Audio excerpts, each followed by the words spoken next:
Hi, it's Vex, and today we want to talk about this common card. That's right, I've just seen the thumbnail. This common card, my mind is completely blown because of one YouTube comment. And I never really thought of it that way until that commenter, put it into perspective for me. Let's see what this card is. Boom, it's a simple land. Path of Ancestry. Let's actually read this card right here. Path of Ancestry is ETB tapped. Okay, that sucks, it's a tap land. And then adds one mana of any color in your command's color identity. So it's kind of like has the command tower text, but it does ETB tapped. But the cool part is when that mana is spent to cast a creature spell that shares a creature type with your commander, scry 1. So it's very important. If you think about it, when you cast your commander, it is a creature spell that shares a creature type with your commander because it is your commander. You get to scry 1.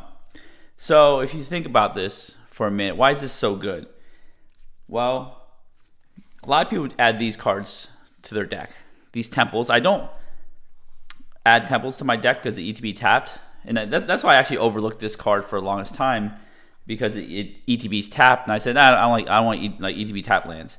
But if you think about it in the context of temples, if I play a Niv Mizzet deck, an Izzet deck right here, instead of a temple that scries 1 immediately, I can play Path of Ancestry that scries 1 when you cast your commander, and then if you cast your commander twice, you scry 1 again. So I think it's better than temples in 2-color decks. I'd rather just play this over any temple in 2-color decks. And then in 3-color decks, right, I actually include all these in my 3-color decks because I just like the art and stuff, but they remind me of shards. So I only brought these shard ones.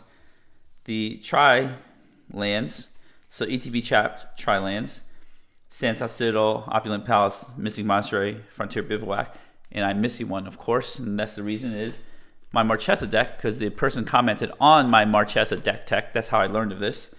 Great card here, and let's actually pull up part of my Marchesa deck right here. We have Nomad Outpost right here. So I usually include these lands, ETB tapped. These are fantastic lands. And somebody said, hey, instead of including this land, Nomad Outpost, not the Triome, which adds Mardu, I could replace it with Passive Ancestry, and it does the same thing, but does better things. For instance, if I just replace this land, Nomad Outpost, let's clear this away a little bit. I got too much stuff going on here. Let's just put these here, and put these down there somewhere.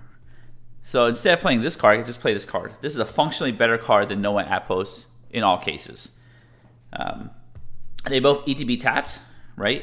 And if I'm playing Queen Marchesa right here, this produces the same colors as my commander, the Mardu colors, right here. But the cool part is, if I cast Marchesa with Passive Ancestry, or any human or assassin, I get to scry 1, which is like scries, like draw half a card, draw a third of a card. So every third time, it's like drawing a card. So this is Path of Ancestry is functionally better than Nomad Outpost, and I actually don't have it in my Marchesa deck because I have the Wedge land, Wedge Tri land. I know they had these in Shards of Alara first, and so I never thought of it that way. But man, this is so cool that you can use this card and it gains so much like incremental value over time. But the cool part is I actually looked at my Marchesa deck itself, and I noticed that I have a lot of humans. I have some changelings, which are always humans, right? But I have a bunch of humans here. Knights. So this is a knight deck, if you haven't seen my deck tech. So I have a bunch of humans. I'm like, wow, even more changelings, more humans. There's other like dragon knights and the non-human knights, but look how many humans I have. I have a bunch of humans, right?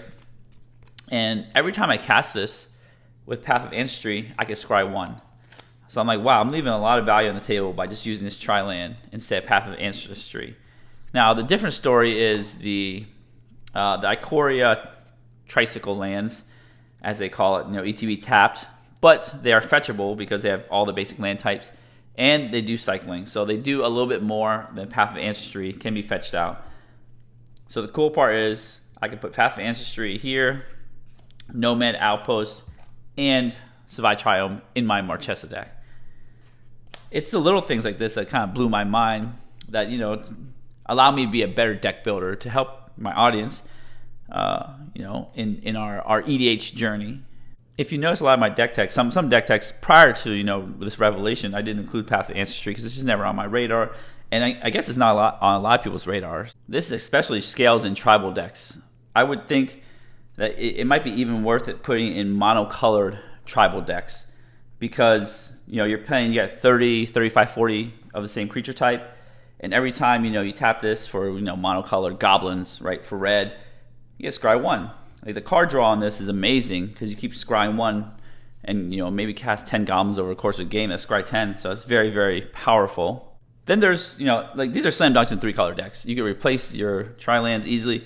Now in 4-color decks, we could it might be iffy because 4-color decks, depending on how optimized you have it, you might have lots of shock lands and lots of fetch lands. These triome lands, which take up a lot of slots, and then you still want basic lands. So Path of Ancestry might get cut, so I don't exactly know. I haven't done a lot of 4-color deck techs recently because they haven't came out with 4-color commanders.